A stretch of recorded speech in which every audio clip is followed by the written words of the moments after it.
स्वागत है बच्चों आप सभी का अपने यूट्यूब चैनल एडुकेट एकेडमी में। आज जो हम क्लास ले रहे हैं वो है 11th क्लास की हिस्ट्री चैप्टर 3। तो इस चैप्टर में आज जो हमारा है चैप्टर का नेम है हमारा बेटा 3 कॉन्टिनेंट में किस तरीके से जो एम्पायर था वो क्या था स्प्रेड हो रखे थे। तो मतलब जो साम्राज्य किस तरीके से फैला हुआ था, 3 महाद्वीपों में फैला हुआ साम्राज्य। तो सबसे पहले कुछ हाइलाइट्स पॉइंट है। तो कौन कौन सी चीज़ें हमारी हुई, जो वो साम्राज्य था वो कौन सा था एम्पायर। तो इसमें जो सबसे मेन था बेटा वो था आपका रोमन एम्पायर। कौन था? Roman Empire. अब जब हम रोमन एम्पायर की बात कर रहे हैं, रोमन एम्पायर कहाँ से कहाँ तक फैला हुआ था, मतलब कि वो स्प्रेड आउट था। तो हमने आपको बात की कि हमने 3 कॉन्टिनेंट में, वो कितने कॉन्टिनेंट में थे? 3 कॉन्टिनेंट। अब वो 3 कॉन्टिनेंट कौन कौन से हैं उसके बारे में हम सबसे पहले बताएंगे। तो हमारा एक सबसे पहले हमारा है उसमें बेटा वो है हमारा यूरोप, उसके बाद एशिया और उसके बाद उत्तरी अफ्रीका। तो हमारा इसके अंदर Europe and western Asia and northern Africa ये इसके पार्ट रहे हैं। किसके? जो हमारा रोमन एम्पायर इन्हीं जगहों पर फैला हुआ था। अब आते हैं हमें जो रोमन एम्पायर के बारे में हमें कौन कौन से एविडेंस हमें देखने को मिले हैं। तो रोमन जो एम्पायर है हमें उसमें बहुत सारे ऐसे एविडेंस हैं, स्रोत हैं जो हमें मिले। सबसे पहले हमारा राइटिंग, उसके बाद हमें बहुत सारे ऐसे भौतिक जियोग्राफिकल एविडेंस हमें मिले जिसके ज़रिए हमने यह पता लगाया कि उस टाइम पे रोमन एम्पायर जो है इस कॉन्टिनेंट में, अफ्रीका में, एशिया में और यूरोप में फैला हुआ था। क्लियर है?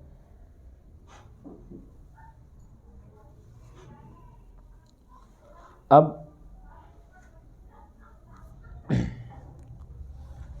तो कहा जाता है रोमन एम्पायर भी क्या था, 2 नदी के किनारे बसा हुआ था, क्योंकि जितने भी पहले जो साम्राज्य थे वो किसी ना किसी नदी किनारे बसे हुए थे। जैसे हमने आपको बताया था मेसोपोटामिया, जिसका मतलब ही था मेसोस और पोटामिया। मेसोस का मतलब होता है बिटवीन और पोटामस का मतलब क्या होता है? रिवर। तो 2 नदियों के बीच में। तो ऐसे ही रोमन एम्पायर भी 2 नदियों के बीच में ही बसा हुआ था। तो वो कौन सी नाम थी? राइन और डैन्यूब। कौन सी थी? राइन और डैन्यूब रिवर। तो कहा जाता है यहाँ पर हमें कुछ ऐसे एविडेंस मिले हैं जो कि पेपराइज पत्र पर लिखे गए थे। किस पे लिखे गए थे? पेपराइज पत्र। अब बोलते पेपराइज पत्र जो है डॉक्यूमेंट है वो किस पे था? सरकंडे जैसे, मतलब वो एक प्लांट का वो होता था पौधा, उसके ऊपर लिखा जाता था। बोलते जो नील नदी के किनारे, मतलब वो जो होता है नील रिवर है उसी के आसपास वो जो पेड़ होता था वो पेपराइज, तो वहीं पे उगता था, उसी का यूज़ करते थे। किसके लिए? रिटर्न के लिए यूज़ करते थे। आगे जो एम्पायर का स्टार्टिंग पीरियड है, साम्राज्य का जो आरंभिक काल, तो स्टार्टअप कब हुआ, किस सन से स्टार्ट हुआ?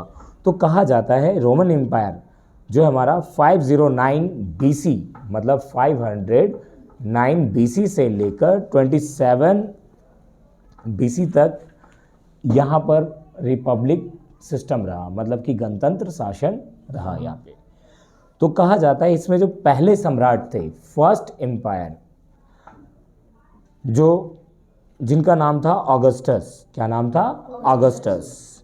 27 BC में ऑगस्टस ही वहाँ के क्या बने? रोमन एम्पायर के साम्राज्य, मतलब कि एम्पायर बने।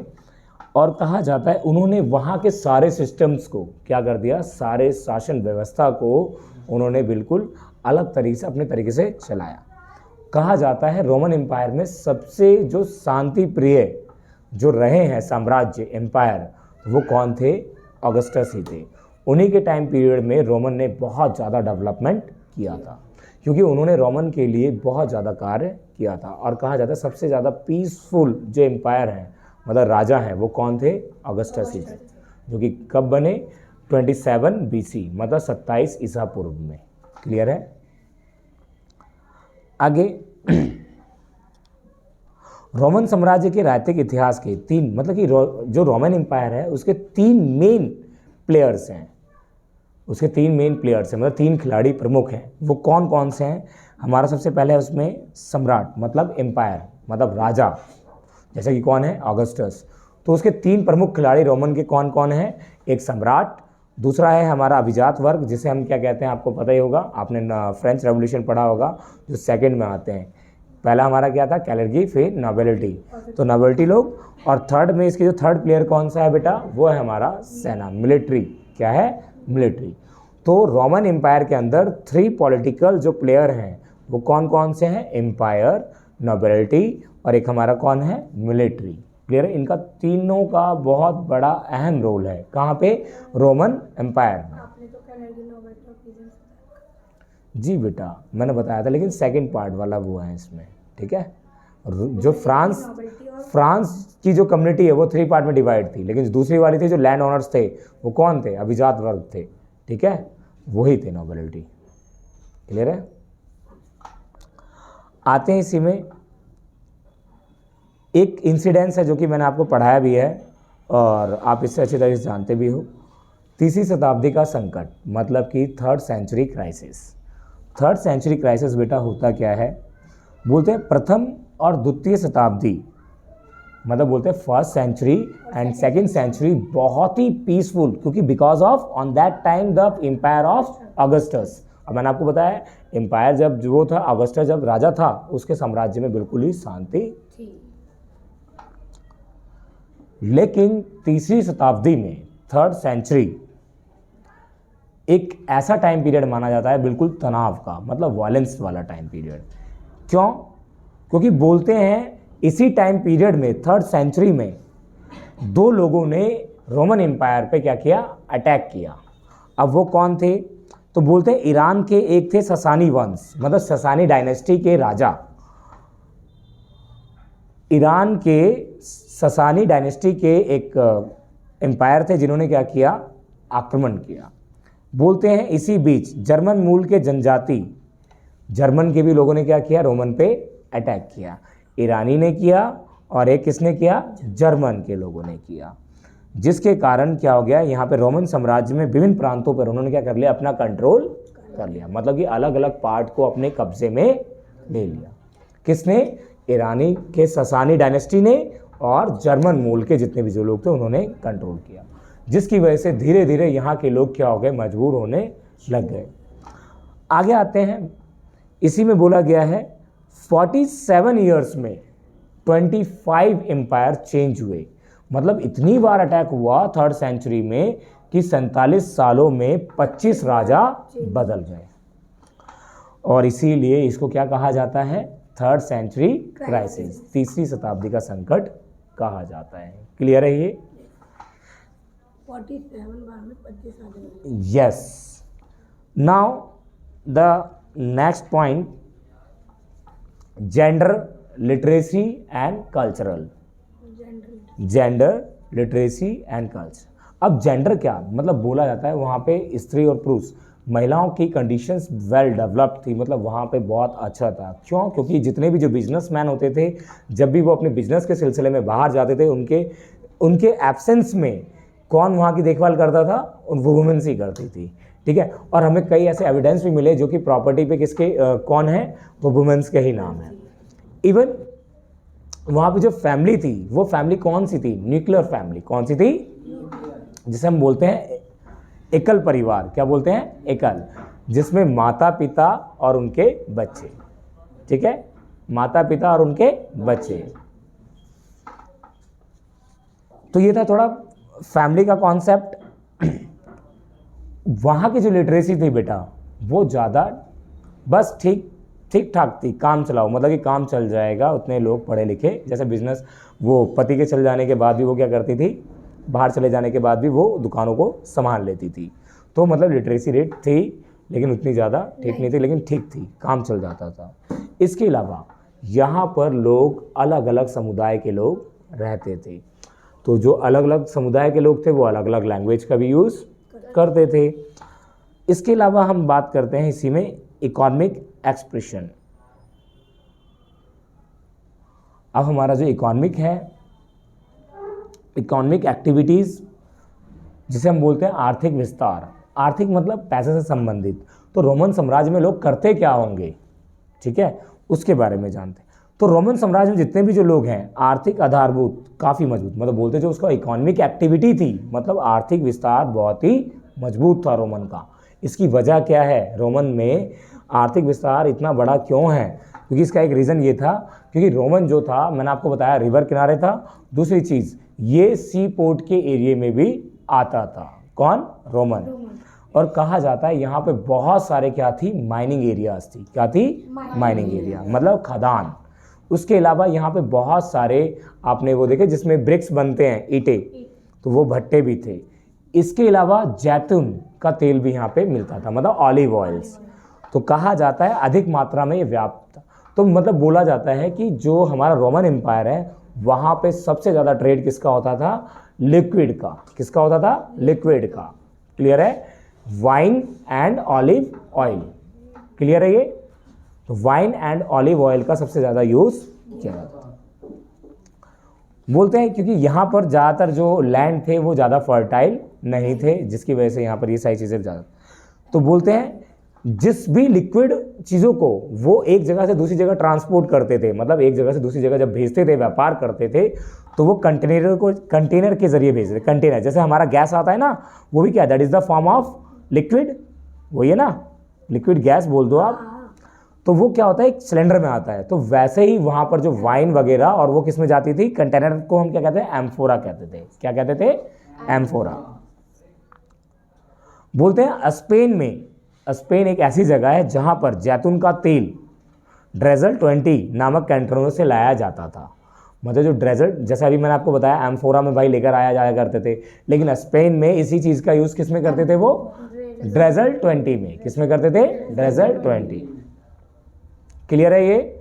तो हमने ये जाना जो हमारा रोमन की जो इकोनॉमिक है, मतलब आर्थिक विस्तार है, वो कैसा था? मजबूत था। क्यों? क्योंकि वहाँ पर अलग अलग तरह के ट्रेड होते थे। वहाँ पे बहुत सारा माइनिंग एरियाज था, ईंट के भट्टे हुआ करते थे, ऑलिव ऑयल्स था, वाइन वगैरह जाती थी। तो वहाँ की इकोनॉमिक एक्टिविटियाँ बहुत बेस्ट थी। क्लियर है? इसके अलावा है हमारा, आपका ये बहुत अच्छा टॉपिक है जो कि आपने सुना भी होगा, वर्कर्स पे किस तरीके से कंट्रोल करते थे।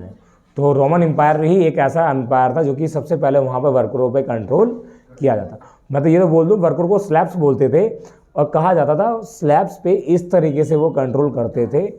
तो ये समझो जिस भी किंग्स के पास, राजा के पास, साम्राज्य के पास सबसे ज़्यादा अगर स्लैब्स होते थे, समझ लो वो सबसे ज़्यादा राजा है। बस स्लैब से ही पहचाना जाता था राजा को उस टाइम पे। तो उस टाइम पे और सर उनके हाथ पे कि वो बोलते हैं, इटली एक जगह है, ठीक है, इटली में 75 लाख पॉपुलेशन में से 30 लाख पॉपुलेशन क्या थी? ज़्यादातर वो क्या थी? वर्कर्स थी। मतलब कि हाफ से ज़्यादा पॉपुलेशन क्या थी? वर्कर्स थी। कहाँ पे? इटली में। दूसरा, वहाँ पे जो वर्कर्स थे ना, उसको इन्वेस्ट का जरिया माना जाता था। किसका माना जाता था? इन्वेस्ट। जितने ज़्यादा लेबर होंगे, जितने ज़्यादा वर्कर्स होंगे, वो उतना ज़्यादा राजा कहलाएगा। इसके अलावा उनके साथ ना बहुत ही मिसबिहेव किया जाता था। किनके साथ? क्रूरतापूर्ण व्यवहार। क्या? क्रूरतापूर्ण व्यवहार, मतलब उनको टॉर्चर किया जाता था। मतलब उनके ऊपर स्टैंप लगाई जाती थी। स्टैंप कैसी? ताकि वो कहीं भी जाए तो वो उसको पहचान लिया। तो वो इस तरीके से वो क्या करते थे? वर्करों को कंट्रोल करके। इसके अलावा वो वर्करों को लोन देते थे ताकि वो कभी चुका ही नहीं पाता था, इसीलिए वो हमेशा के लिए फ्री में क्या करता था? काम। तो वो इस तरीके से रोमन एम्पायर अपने वर्कर्स के ऊपर कंट्रोल करके रखते थे। और सर उन्हें ज़्यादा बच्चे करने के लिए वो भी कहना था। आगे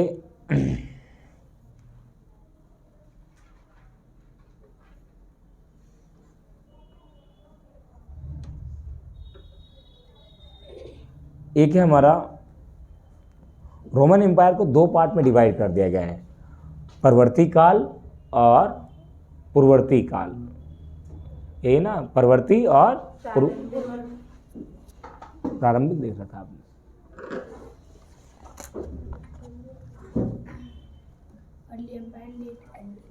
प्रारंभिक और परिवर्ती काल। अब देखो, प्रारंभिक जो है हमारा, सबसे पहले है हमारा प्रारंभिक। तो प्रारंभिक और परवर्ती काल में क्या क्या डिफरेंसेस हैं उसके बारे में हम थोड़ा सा जान लेते हैं। तो एक हमारा जिसको हम बोलते हैं प्रारंभिक, मतलब पहले के टाइम पीरियड के। तो इसके अंदर कौन कौन आते हैं? सबसे आते हैं सेनेटर्स। कौन आते हैं? सेनेटर्स।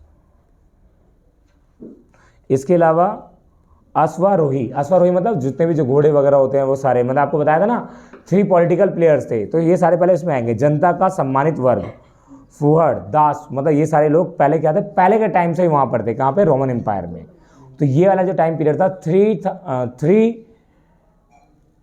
3 सेंचुरी BC से भी पहले के टाइम को हम क्या कहते हैं? अर्लीस्ट टाइम पीरियड कहते हैं। क्या कहते हैं? Earliest time period. अब लेटर टाइम पीरियड क्या होता है? जो कि 3 सेंचुरी के बाद के टाइम को हम क्या कहते हैं? लेटर, मतलब हम उसे बोलते हैं परिवर्तित। क्लियर है? तो अब आते हैं हमारा, इसमें एक और भी है हमारा परिवर्तित काल।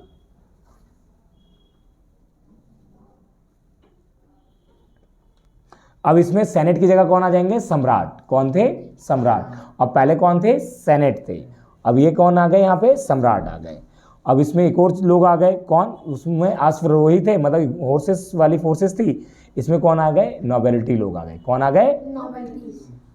फिर इस नोबेलिटी मतलब होता है अभिजात वर्ग, बड़े बड़े भूमिहीन, जो जिनके पास बड़ी बड़ी जमीनें होती थी, लैंड ओनर्स।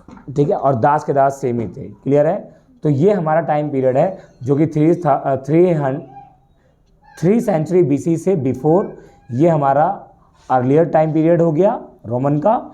और लेटर टाइम पीरियड क्या है? 3 सेंचुरी के बाद। तीसरी शताब्दी से पहले का समय हमारा क्या है?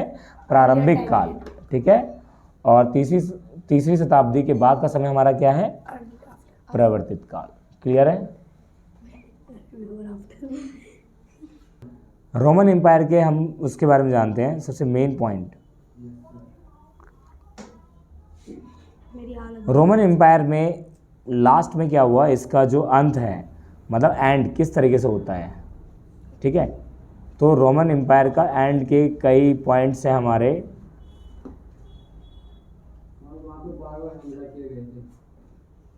क्या? बाबर वहाँ पे हमला किए गए थे। किसने किया था बेटा? तो किसने किया था? जर्मन ने और ईरानी ने। वेस्टर्न रोमन एम्पायर का। ठीक है। और बोलते हैं सबसे ज़्यादा इसमें बाहरी अटैक हुआ। बाहरी अटैक होने की वजह से क्या हो गया? वहाँ के लोग ज़्यादा परेशान हुए। इसके अलावा दास विद्रोह, मतलब कि यहाँ पे दासों को क्या किया था? दासों ने क्या किया यहाँ पे? विद्रोह, मतलब रेवोल्यूशन स्टार्ट कर दिया। मतलब दासों ने अपनी मांगों को पूरा करने के लिए वहाँ पे revolution start. Yes, very strong point, बहुत अच्छी बात है। तो कहा जाता है ईरान के जो ससानियों का आक्रमण, मैंने बताया था ना, ईरान के जो राजा थे कौन? ससानी डायनेस्टी। ससानी ये डायनेस्टी है, जैसे तुम गुप्ता हो ना, तो वैसे ही होते हैं ससानी। क्लियर है ये? तो ये वाला चैप्टर क्लियर है आपका? कोई डाउट इसमें?